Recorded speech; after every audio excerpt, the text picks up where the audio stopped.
Miller and यूरे है, उन्होंने एबायोजेनेसिस पे क्या किया, एक्सपेरिमेंट किया। जो थ्योरी हाइपोथेसिस किसने दी थी, ओपेरिन और हार्लेन ने। इन्होंने क्या किया, एक हॉट प्लेट ली फॉर हीटिंग और एनर्जी प्रोवाइड की इन्होंने किसको, वाटर को।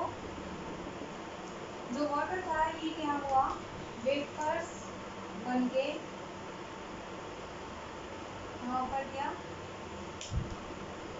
यहाँ पर जो ये बीकर था इसमें क्या थी, गैसेस का मिक्सचर था। इसमें हाइड्रोजन, ऑक्सीजन, मीथेन और वाटर वेपर्स, इन चीजों का क्या था, मिक्सचर था, जो कि जो प्रीवियस अर्थ थी उस पर एग्जिस्ट करती थी। इन्होंने इसको बहुत ही ज़्यादा हाई टेम्परेचर पर बॉईल किया, बहुत हाई टेम्परेचर प्रोवाइड किया बाय वाटर और हीटिंग। और क्या दिया इन्होंने, इलेक्ट्रोड से इलेक्ट्रिक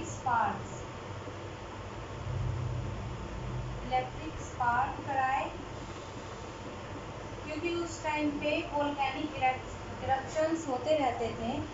तो उस कंडीशन को इन्होंने मेंटेन करने के लिए यहाँ पर क्या कराए, इलेक्ट्रिक स्पार्क्स कराए। और यहाँ से क्या किया इन्होंने, यहाँ पर हॉट वाटर के लिए इन्होंने एक बॉक्स बनाया, यहाँ पर कोल्ड वाटर के लिए ये ट्यूब यूज की गई कंडेंसेशन के लिए। जो भी हॉट वाटर था उसकी वेपर्स बनाने के लिए। जो यहाँ से मटेरियल हुआ विद हाई टेम्परेचर और हाई प्रेशर पे, यहाँ पर क्या हुआ, जो ये कंपाउंड से क्या हुए, कंडेंसेट हुए और यहाँ से आए फाइनल लिक्विड की फॉर्म में। जो ये लिक्विड था एक्सपेरिमेंटल चेकअप के लिए यहाँ से एक्सट्रेट या बाहर निकाल लिया जाता था। फाइनल चेकअप के लिए यहाँ से लिक्विड लिया जाता था और बाकी का जो लिक्विड था वापस से सर्कुलेट हो जाता था। इन्होंने ये प्रोसेस 1 वीक के लिए की, 1 वीक तक इन्होंने ये प्रोसेस की,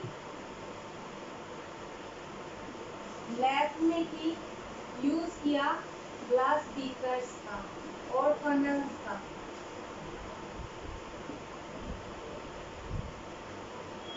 सिंपल इनऑर्गेनिक कंपाउंड्स लिए इन्होंने या गैसेस ली,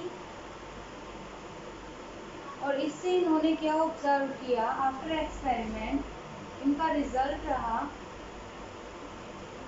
इससे क्या बने हैं, एमिनो एसिड्स। और एमिनो एसिड्स ही जो है वो बेसिस होते हैं डीएनए और आरएनए का। This is all about Miller and Urey experiment. इसके बाद फिर और भी बहुत सारे साइंटिस्ट आए जिन्होंने अपनी अपनी थ्योरीज दी, लेकिन इन्होंने प्रूव कर दिया अपने एक्सपेरिमेंट से कि जो लाइफ है उसका ओरिजिन हुआ है एबायोजेनेसिस से, मीन्स स्पॉन्टेनियस जनरेशन से। इनमें जो सबसे पहला स्टेप था वो था कि जो सबसे पहले फॉर्मेशन हुई है वो हुई है गैसेस की, सिंपल इनऑर्गेनिक मॉलिक्यूल्स की। सिंपल और इनऑर्गेनिक मॉलिक्यूल्स में आते हैं हाइड्रोजन, नाइट्रोजन, ऑक्सीजन, कार्बन। ये कैसे थी, गैसेस की फॉर्म में थी, सिंपल कंपाउंड, सिंपल मॉलिक्यूल्स थे। फिर सेकेंडली क्या हुआ, इनसे क्या बने, कंपाउंड्स बने, simple inorganic compounds. Simple inorganic compounds में क्या क्या आए हमारे, methane, ammonia, water vapours, CO2, CO etcetera. फिर इससे क्या हुआ, इनसे हमारे बने complex organic compounds. Complex organic compounds में हमारे बने अमीनो एसिड्स, पॉलीसैकेराइड्स,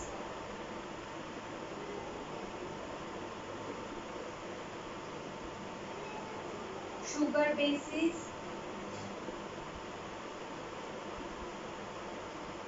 एक्सेट्रा। इसके बाद एक टर्म यूज हुई इसमें, कॉम्प्लेक्स ऑर्गेनिक कंपाउंड्स के बाद इसमें एक टर्म यूज हुई कोसर्वेट्स। ये क्या कर सकते थे? एब्जॉर्ब और रिलीज कर सकते थे मटेरियल्स को। एब्जॉर्ब और रिलीज सिंपल मटेरियल्स या कंपाउंड्स। फिर इसके बाद एक टर्म और यूज हुई इबायोन्ट्स।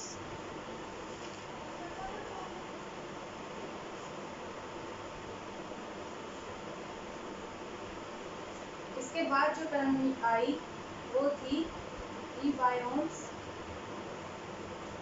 इनमें क्या थी? ट्रांसक्रिप्शन और ट्रांसलेशन की मशीनरी थी। ये ट्रांसक्रिप्शन भी कर सकते थे और ट्रांसलेशन भी। ये आप पढ़ चुके हैं जेनेटिक्स में।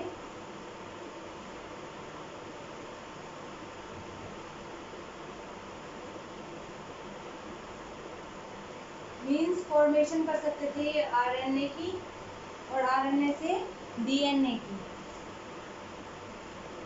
फिर जो सिक्स्थ टर्म आई वो I the first primitive cell,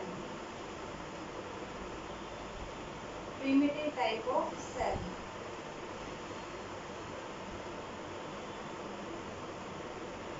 अब जब इबायोन्ट्स में ट्रांसक्रिप्शन और ट्रांसलेशन हो रहा था, मीन्स आरएनए बन रहा था, तो फिर उससे किसकी फॉर्मेशन हुई?